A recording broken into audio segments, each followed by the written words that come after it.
How to properly manage your money is one of those fundamental keys to living a successful life as an adult, and it's something that I've found an enormous amount of people are never properly taught. So if you have problems paying your bills on time, running out of money at the end of the month, having to do extra work to scramble to pay your rent at the end of the month, pay attention, because I'm about to automate that whole process for you and make it a lot easier. This is one of the things that I find that a lot of people were never taught. Now, a lot of people, if they're making a good income, kind of instinctually get things under control, but there's still that kind of stress in the back of their mind of, oh, I got to remember to pay the bill, or they got to set up the reminders to pay those bills and do all this stuff. Or if they have it on automated, and then they come home one day and, oh man, it was automated and it took the money out of the bank, but now my account's overdrawn and now I got to pay that overdraft fee and I got to find the money to put in that account. Scrambling. All that stress goes away if you do it this way, because your bills will always be paid. Set the system in motion and it will just happen. I've spent years working in the restaurant industry, and one of the things that I see a lot is servers and bartenders scrambling in the last week of the month in order to make up the shortage so they can pay their rent or their bills or whatever's coming up. And the interesting thing is, these are people I work side by side with. I know exactly how much they make because we work the same shifts. I know what their rent is or their bills are because we had these conversations. And I know they make enough money. So why are they running out at the end of the month? It's simple. One, anybody will tell you, and anybody who's successful with this will tell you, you need to make a budget. That's the first part, but that's not the whole picture. So pay attention, and we're going to walk through the whole process of creating a budget, and then how to follow it. This is where most people fall down because they're not taught how to follow the budget. And there are ways to do this that I've developed for myself while running my own business and being a bartender where I depend on cash coming in every night. How to manage all of that in a way that makes it really easy and simple, and you will always have money to pay your bills, even on those months or those weeks, whatever it is, when you don't make as much as you do at other times. So pay attention, we're going to get into it. So who am I? My name is Charles. I'm a life coach at Revelcraft Life Coaching. I'm also a bartender. I've been in the industry for 14 years. Before that, I ran my own business in construction. I've been a single father. I've had to manage all of these things, from running a household to running a business to managing my income when it fluctuates from day to day. So I know how to budget and manage my money in a way that a lot of people are never taught. And I'm going to tell you a story.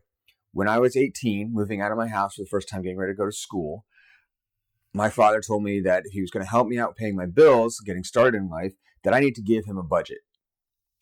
But no one had ever told me how to make a budget. I didn't know what I was supposed to figure out, how I was supposed to calculate all this stuff. And then when I did finally put it together and he gave me some money, it ran out. But I had the budget and I didn't know why I was running out of money and had to go begging for more, which is I felt very ashamed, felt stupid. I just didn't know what I was doing, and I wasn't getting the help. There was no one around to give me the help to figure out what it was I should be doing. So this is the advice that I would have given me back when I was 18. The first part is budgeting.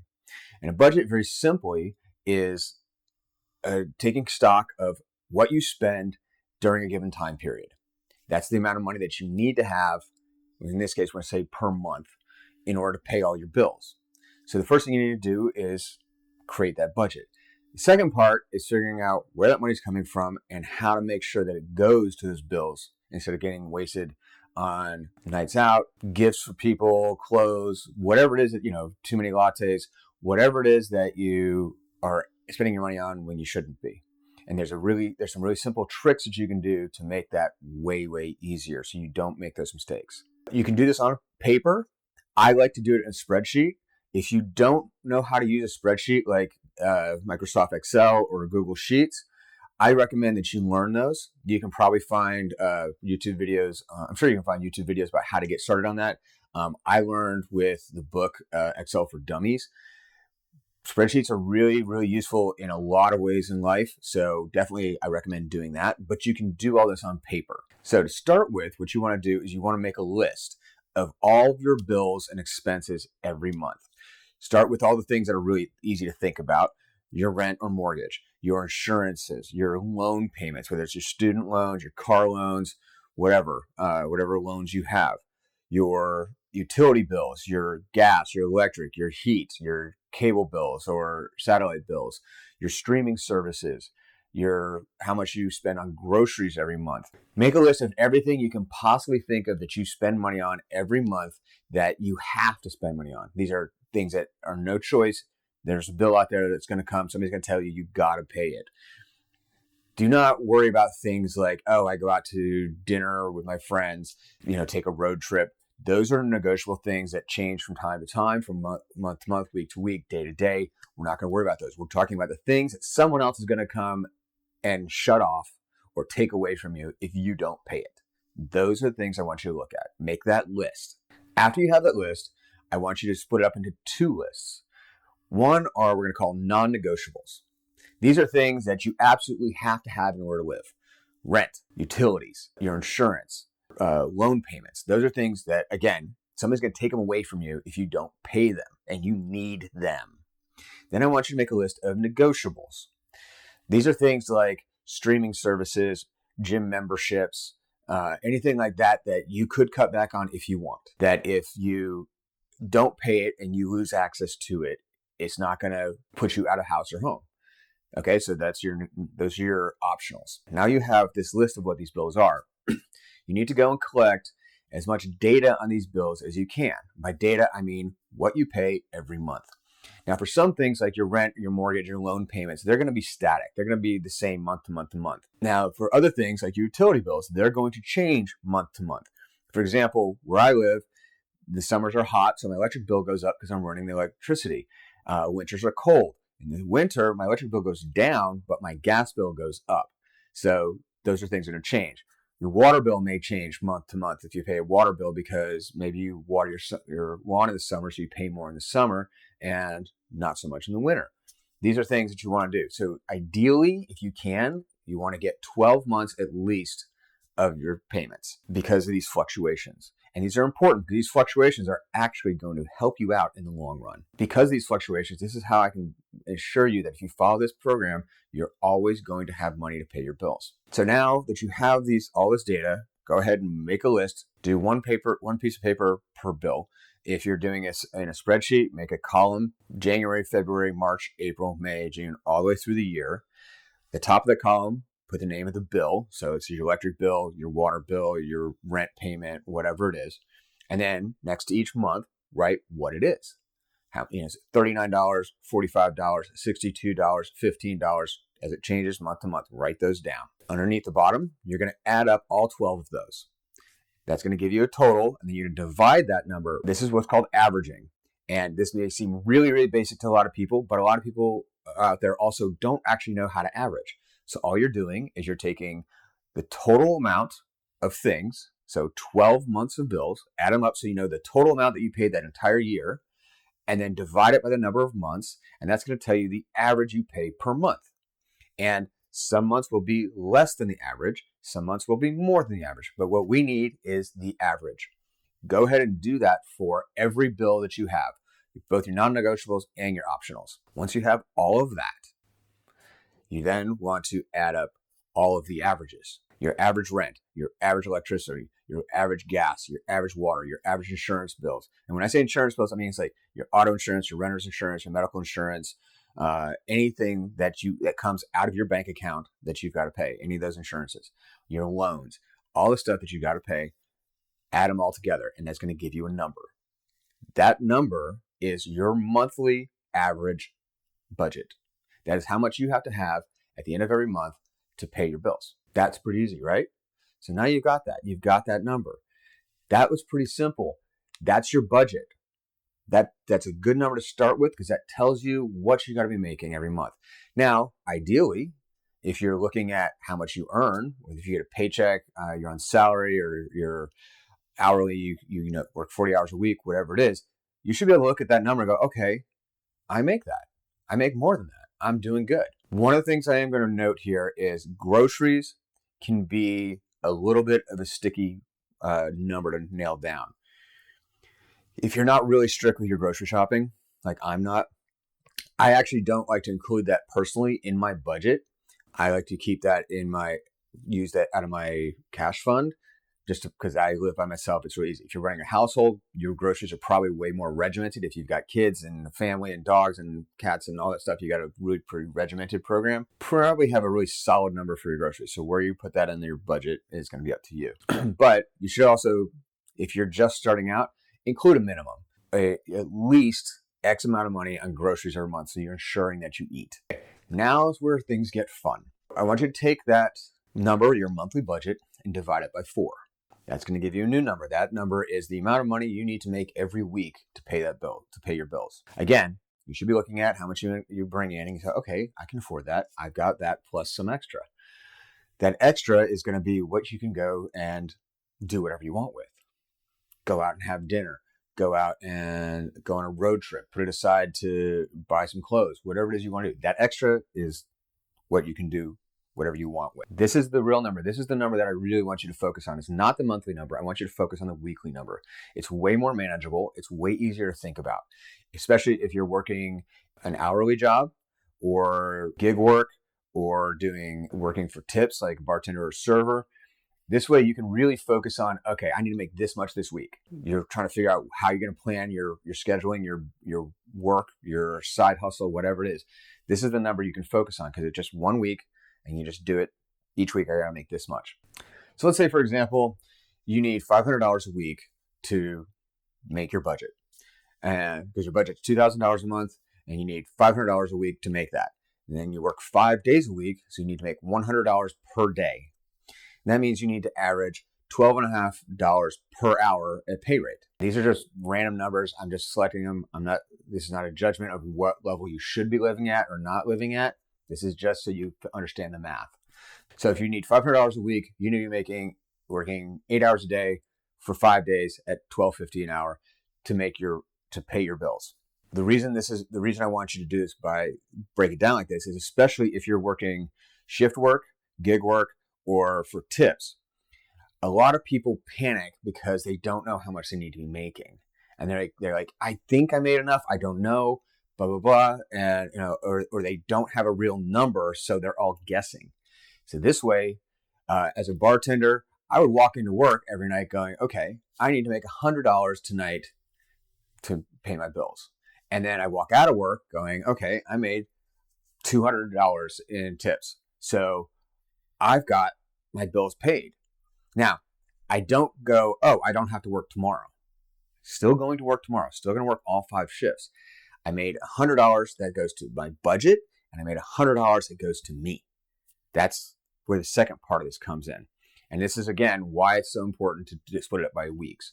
If you're doing this in cash, I used to use an envelope system. I had a little cash box with a couple different envelopes in it. One was marked for bills. One was marked spending. You can do this with bank accounts. This is the way I like to do it now is with 2 different bank accounts. What you want to do is you want to divide your money, your check or your cash, however you're getting paid, into the bills. And the rest is spending. And the bills get first. If you're coming home at the end of the night after a shift with tips, the first thing you do is you're going to go to your envelopes and you're going to take that $100, whatever it is you need to make for that day, and you put it in that envelope. And I like to keep a note on the outside of the envelope so I have a running total, put the date and the total amount that's in that envelope that day. Set that aside, put that in a cash box, a safe. I really recommend, if you're doing this with cash, I definitely recommend you get a small safe in your home, put it someplace kind of in a closet or someplace discreet and bolt it down. You can also use a cash box. They're real cheap. You can get them at Office Depot, about that big. You've seen them, at flea markets and farmers markets and stuff like that with a little cash box. The idea is you want to make this money not easily accessible. So you're not going to like, oh, I just need to borrow a little bit. No, this is to pay your bills. You don't touch it. I need $100 a shift. I made $200. I put $100 in that envelope for my bills and it goes back in the box or the safe or whatever. And I don't touch it. And then the rest, I can put it in my pocket. I can put it in the bank. I can do whatever I want with it. I can go out and have a good time with my friends, go out to dinner, go buy some clothes, whatever it is I want to do. That's my money. That's my play money. I can do whatever I want with it. If you're doing this with bank accounts, I recommend getting two checking accounts. You're going to have one that is your spending account and one that is your bills account. Now, if you have when you go to make your deposit to the bank, You deposit your bill money in the bill account and the spending money in your spend account. And ideally, you set up your bank system. The bank will help you do this, where your debit card does not work for the bills account. It only works for your spending account. So when you're spending money on that debit card, it's not touching the bill money. It never touches the bill money. Once that money goes in the bills account, it only goes to bills. And if it's not attached to your debit card, then it does not automatically get spent. It automatically gets saved. That's the important thing, is you want to keep that bill money separate, whether it's separate envelopes or separate bank accounts. You want to keep it separate. If you have direct deposit and you get paid weekly, biweekly, monthly, look at the number that you need. So let's say it's biweekly. Again, we already figured out that I need $500 a week and I get paid every 2 weeks. In this scenario, if for 2 weeks I need $1,000, my paycheck comes in and it's $2,000. Round numbers, nice and easy. So as soon as I see that paycheck hits my account, I go and I transfer the $1,000 that's bill money into the bill account. And now it's not touched. Now I have the other $1,000 to do whatever I want with. And it's on the debit card. I can spend it. I can go take it as cash, whatever I want to do. But it doesn't matter, because when that debit card gets low, my bill money is still good. This is the part of money management that most people are never taught.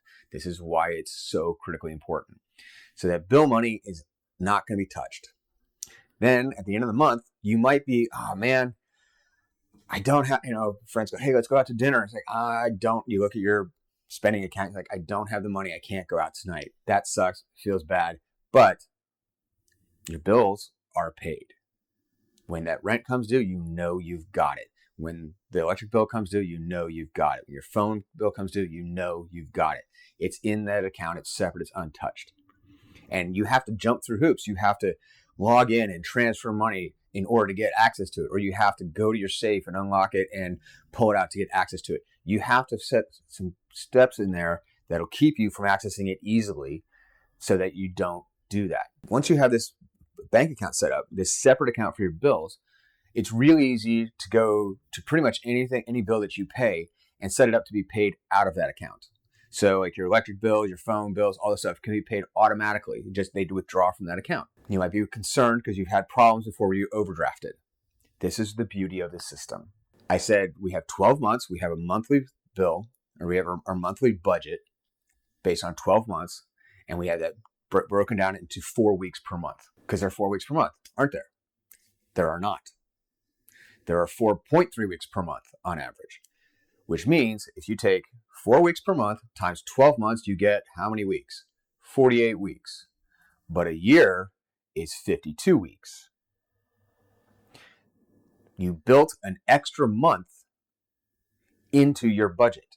You've got an extra month. If you follow this program, at the end of 1 year, you look at your bills account, you're going to have an entire month's worth of bills in extra money. It's going to slowly, incrementally increase over the course of a year until you have an entire extra month's worth of money in the bank. You've got a 1 month backup fund.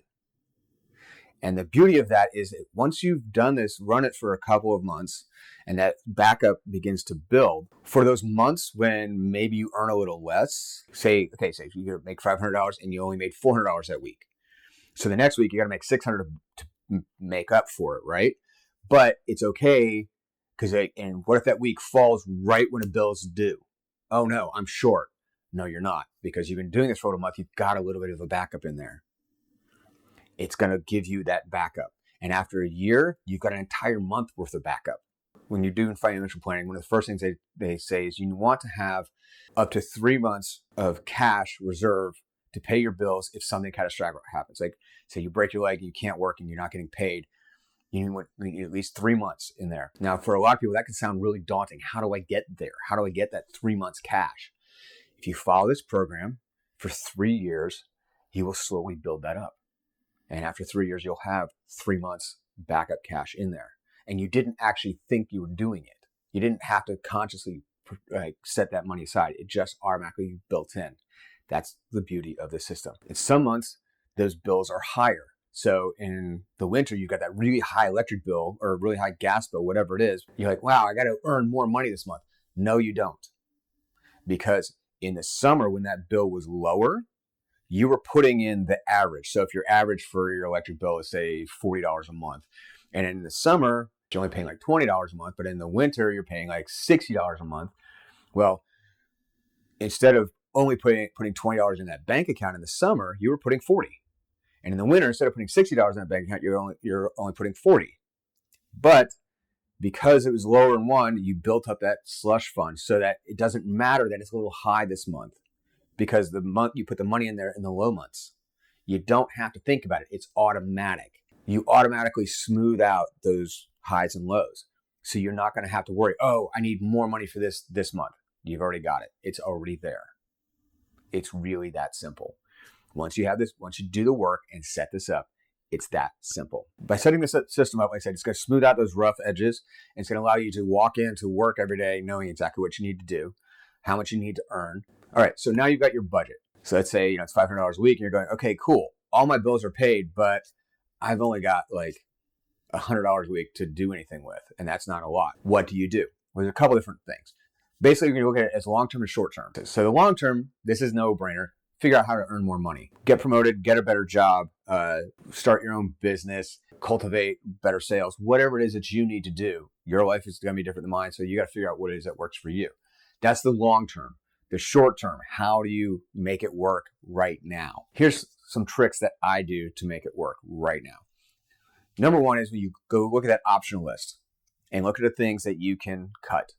This is why I had you divide them up. A lot of people they discover that they are paying a lot for different streaming services. You've got your music streaming, your video streaming, Disney and Netflix and Hulu and whatever else. And you're paying for all these different accounts. The easy way to do that is pay for one. But you're going to say, okay, but this show I want to watch is on this channel, and this show I want to watch is on this streaming service, and this show I want to watch is on this streaming service. What I do, this is one of my hints, is pick a streaming service for the month. Let's say Netflix is showing one series that you really want to watch. Go log into Netflix, log in, subscribe for 1 month. Then once the payment goes through, and I mean literally as you're sitting there and put in your credit card details, your debit card details, whatever, hit send. Yeah, you're a subscriber. Go cancel it right now. That's it. When you cancel it, Netflix will have charged you for 1 month, and you'll have access to be able to log in for that month, for the next 30 days. So now you can go and watch all your stuff. And at the end of 30 days, it will not renew. So you will not get charged. So at the end of 30 days, when you can't watch that service anymore, you decide, do I want to resubscribe to that one, or is there a show I want to watch on a different one? Okay, cool. I'll go do that one. And for that month, you watch, Disney. And then a month later, you go, okay, well, this month I'm going to do Hulu. By doing that, you pay for one service a month, usually around $15 to $20 a month, instead of paying for 4, 5, 6, 7 services. You can save yourself over $100 a month on that, free up some extra cash. That's a short-term solution. You can look at a lot of different ways to do that. Now, here's my other bonus tip. I talked earlier, I said you want to have your spending money checking account, and you want to have your bills money checking account. So one other thing that you can do for your budget, especially, I highly, highly, highly recommend this to anybody just starting out. This is a habit to build right now. I can tell you from personal experience, the pain of not having done this when I was in my 20s. Start it now, make it automatic. Decide how much you want to save for the future, for down payment on a house, down payment on a car, for your retirement, whatever it is. Make that part of your non-negotiable budget. A good target for a lot of people is 10% of their income. Some experts will say 20% of your income, of your total income. I'm not going to judge you on that. I'm not going to even advise you on what number works well for you. But choose that number. If it's $10 a month, I don't care. That's a start. Put that as part of your budget, and then get a third account. When you get your paycheck and it goes into your bank account and you transfer your budget amount into your bills account, also transfer whatever your non-negotiable savings is into your savings account. And again, the savings account is not linked to your debit card. So your bills and your savings do not get touched. Over time, they'll begin to build and build and build and build. And when your savings account is large enough that you can use it for whatever investment you want to do, then you can take it out and put it in investment, but continue to keep putting in every month, that little bit, every month. Especially if you're in your 20s, do this now. The compound interest you'll make, not in a savings account, but once you begin investing that money, when you hit a few $100s or $1,000 or whatever, you start putting it into a mutual fund or any other kind of investment. The interest you'll make over the next 20, 30 years is going to be life-changing. It's going to be there for you. It's going to be that nest egg that you build up. Bonus tip is that's how you make savings automatic. And you can even set these up so it is automatic. So if you know you get paid every 2 weeks on Friday, you can set up on your bank an automatic transfer for your budget amount from the account you receive your check in to your bills account. And you can do the same thing from your spending account into your savings account, so that you wake up in the morning, your paycheck has hit your bank and it's already divided up into the appropriate accounts, and you look at your spending account and go, okay, cool. I've got this much money to spend this week or this 2 weeks or whatever it is. And you don't have to stress anymore.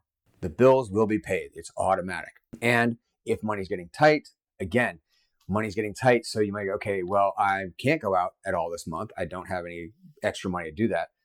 But the bills are paid. They're still paid. You're not going to worry about it. It's so simple. In fact, I've just decided, as I'm recording this, I'm going to make a Google Doc or a Google Sheets that I'm going to include a link below that you can download into your own Google Drive and use as the basis for beginning this budget. And you can edit it and change it as you need. If you don't know how to use spreadsheets, go find some videos on that. My name is Charles. I'm a life coach. I'm the founder of Revelcraft Life Coaching.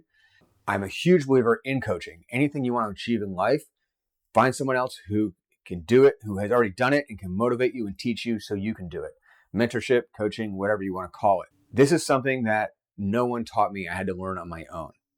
So my hope is that by helping you learn this and apply this to your life, you will get something out of it. And then that will empower you to now go do the other things, to start your business, to save for that vacation, to save for that down payment on a house or a car or whatever, or just wake up in the morning not stressing out because, oh my God, I have to make extra money tonight because I don't have enough money to pay my bills.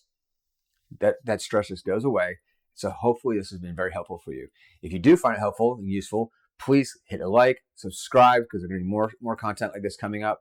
And also share this with anybody in your life. If you're a parent, share this with your teenager so they can learn to do this now before they move out of the house. If you know anybody that's struggling paying their bills, please share it. I hope this is useful to somebody. I know it will be because I've taught it to lots and lots of servers and bartenders over the last 14 years. So kind of the beginning of how I started coaching was helping people with this kind of stuff. So anyway, my name is Charles. I love y'all. Peace.